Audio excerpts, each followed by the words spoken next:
It's Joseph Backhoe again, bringing you up to speed on my sorry excuse for life. Just think how much I've traveled. First, I escaped Los Angeles. Then, Mei Ling's brothers ran me out of San Francisco because they wouldn't let her go with a guy who was white. I had acquired a taste for Chinese girls, so I headed north, looking for another. Hopscotched through the little Chinatowns in Sacramento, Eugene, Portland, ended up in Seattle, without finding anyone to help me out and share my life. I started to think, maybe I should give up thinking about Chinese girls. Just find any old girl, have a drink, see a show. Seattle. I just had to find a way to keep my life from heading off the rails. Even had dreams of suicide.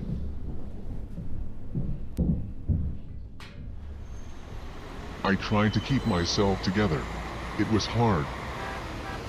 Seattle had nothing to offer me. Time to keep pushing north. If I struck out in Vancouver, there was always Alaska. And strike out I did. Why did they say Canadians are so much better than Americans? From here north it was the bus. No more trains. I found work sometimes at stops along the way. Any place that could use some muscle. Some jobs didn't work out too well, and I'd be happy to get back on a bus.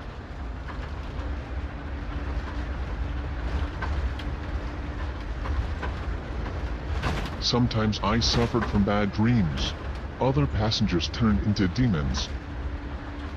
Sometimes I was hearing garbled languages I couldn't understand.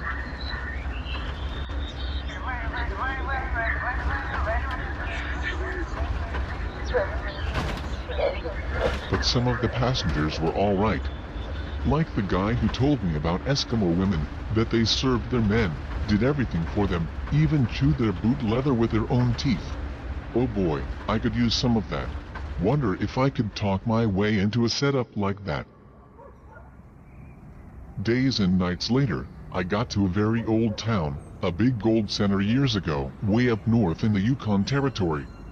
Made me think of Sergeant Preston of the Yukon, the old radio show about the Canadian Mountie and his faithful dog named King.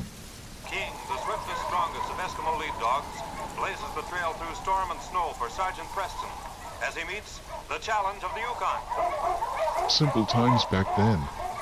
Way more complicated now, and there was no place for me. I headed west towards the great state of Alaska. It was a desolate place, believe me. Of course there were people living there, and they dog-sledded around. I started to meet people too. Watched them building an igloo. And then, I got some of the famous Eskimo hospitality, which of course I hoped would go further. I bedded down with a real Eskimo family, got to go to the store with them. At the store, I learned about something they call moose milk. Local moonshine mixed with powdered eggs, powdered milk, lots of sugar. It could really knock you on your ass. I developed a real taste for it. A real taste. Finally, one morning they tied me onto a sled, took me out of town in a roaring snowstorm, and abandoned me. I saw a polar bear later in the day, but maybe my mind was playing tricks on me. Later, I thought I saw a guy parachute in, but I seriously doubt it really happened. I started to get really cold. I was seeing bright lights in the snowy sky. And that was it.